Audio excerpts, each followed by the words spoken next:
अस्सलाम वालेकुम bikers, welcome to UM vlogs.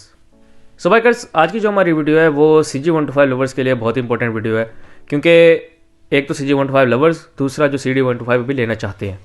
क्योंकि आज की वीडियो में मैं बताऊंगा कि क्या आपको CG125 जितनी प्राइस इसकी हो चुकी है, इस प्राइस के अंदर क्या आपको CG125 लेना चाहिए या नहीं लेना चाहिए।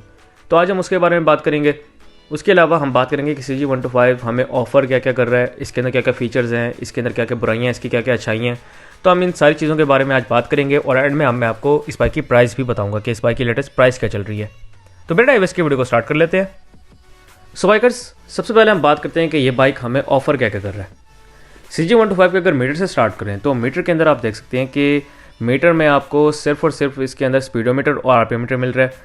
उसके अलावा असेंबलीज में इस बाइक की CD70 वाली ही असेंबली है, इसके अंदर कोई एक्स्ट्रा आपको फीचर नहीं मिल रहा। अगर हम हेडलाइट की बात कर लें तो हेडलाइट में आपको सिंपल बल्ब मिल रहा है। शॉक्स की अगर हम बात कर लें, दोनों फ्रंट शॉक्स और बैक शॉक्स, बाइक के दोनों शॉक्स ना ज़्यादा अच्छे हैं ना ज़्यादा बुरे हैं, आप ये कह लें कि एवरेज हैं इस बाइक के शॉक्स। इसके बाद अगर टायर्स की तरफ आ जाएँ तो टायर्स बाइक के नॉर्मल हैं।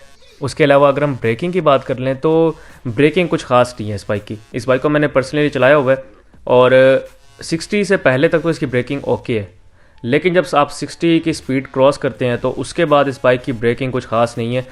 कभी ज़रूरत पड़ जाती है अचानक ब्रेक मारने की, या आप 60 के बाद अगर आप ज़्यादा ब्रेक मारने की कोशिश भी करें तो बाइक का टायर स्केट कर जाता है।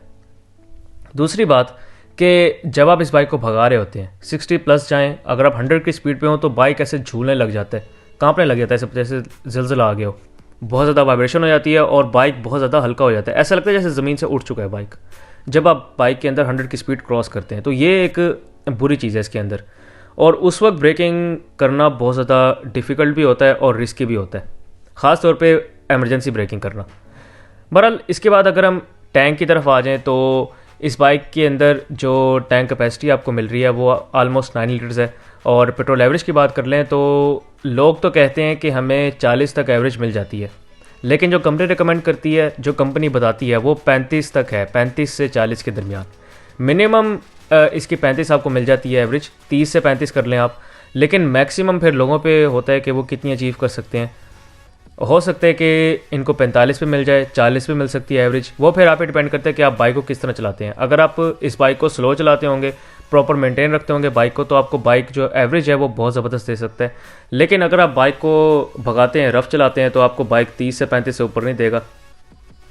इसके अलावा सबसे एक जो मुझे बुरी चीज़ लगती है ना इसके अंदर, वो इसकी सीट है। इस बाइक की सीट बहुत ज़्यादा हार्ड है, पता नहीं, ऐसा लगता है जैसे पत्थर की सीट बनाई है इन्होंने इस बाइक की। क्योंकि इस बाइक की सीट अगर आप शहर में भी चलाएं, किसी छोटे मोटे काम के लिए भी जाएं, या आपका ज़्यादा से ज़्यादा सफ़र हो 10 किलोमीटर का, या 10 किलोमीटर भी शायद मैंने ज़्यादा कह दिया है, आप 6 से 7 किलोमीटर कह लें, 6 से 7 किलोमीटर जाना और 6 से 7 किलोमीटर आना, उसी में आपको पता लग जाता है कि इसकी सीट कितनी फजूल है। सीट इस बाइक की बहुत ज़्यादा इन्होंने हार्ड बनाई है, और बहुत से लोग अक्सर कोशिश करते हैं कि इस बाइक की सीट को चेंज करवा दें, क्योंकि इस बाइक की सीट बहुत ज़्यादा तंग करती है। अगर जितना मैंने अभी आपको सफ़र बताया है 6 से 7 किलोमीटर, बस इसमें ही आपको पता लग जाता है कि इसकी सीट कितनी हार्ड है। उसके अलावा अगर आप लॉन्ग की बात कर लें, थोड़ा सा आप लॉन्ग पे चले जाएं, तो लॉन्ग पे लोग ऐसे नहीं जाते, वो सीट चेंज करवा के जाते हैं या कोई ना कोई अपना बंदोबस्त करके जाते हैं। इस सीट पे तो बहुत कम लोग जाते हैं।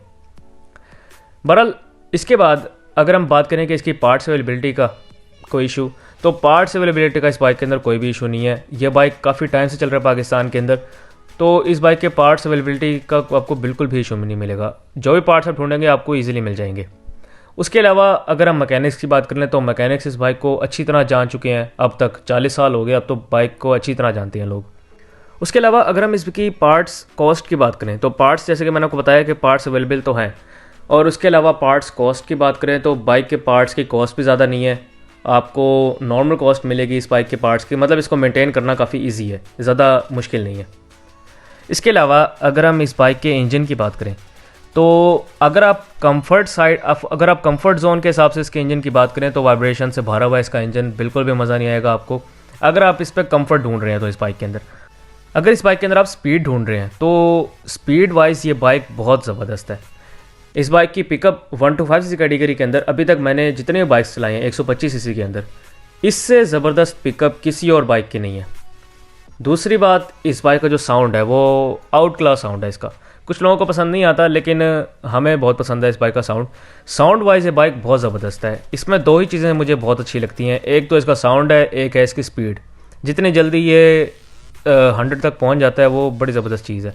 उसके अलावा जो पिकअप है वो बड़ी ज़बरदस्त है इस बाइक की। 1 to 5 कैटेगरी के अंदर इस जैसी पिकअप और किसी भी बाइक की नहीं है। हाँ, अगर आप 2 स्ट्रोक वालों की बात करें तो वो तो अलग बात है, 2 स्ट्रोक बाइक्स तो वो फिर बलाएँ होती हैं। लेकिन अगर आप 4 स्ट्रोक की बात करें तो 4 स्ट्रोक बाइक्स में जो सबसे बेस्ट पिकअप और स्पीड है वो होंडा 125 की ही है। उसके अलावा एक तो सबसे अच्छी चीज़ है इस बाइक की स्पीड, दूसरी सबसे अच्छी चीज़ है इस बाइक का साउंड। इस बाइक का जो साउंड है वो बहुत ही ज़बरदस्त है। इसी वजह से होंडा इसका साउंड जो है उसके साथ छेड़खानी नहीं कर रहा, क्योंकि लोगों को इस बाइक का साउंड बहुत पसंद आ चुका है। और अगर इसका साउंड उन्होंने चेंज कर दिया तो उनकी जो सेल्स हैं वो डाउन हो जाएंगी। होंडा की सेल्स बहुत ज़्यादा डाउन हो जाएंगी अगर इन्होंने साउंड के साथ थोड़ी भी छेड़खानी की तो।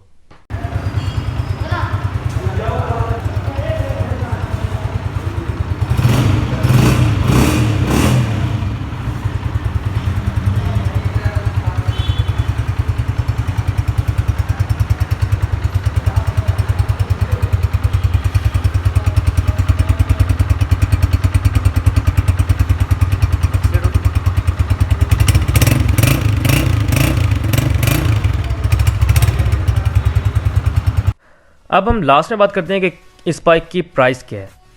तो इस बाइक की जो आपको अभी लेटेस्ट प्राइस मिल रही है वो है 1,52,500 रुपये, 1,52,500 रुपीज़ इस बाइक की अभी लेटेस्ट प्राइस चल रही है दिसंबर के अंदर। ये अभी 10 दिसंबर की प्राइस है और दिसंबर में इसकी एक्सपेक्टेड है कि दिसंबर के एंड में इसकी जो प्राइस है वो चेंज हो सकती है।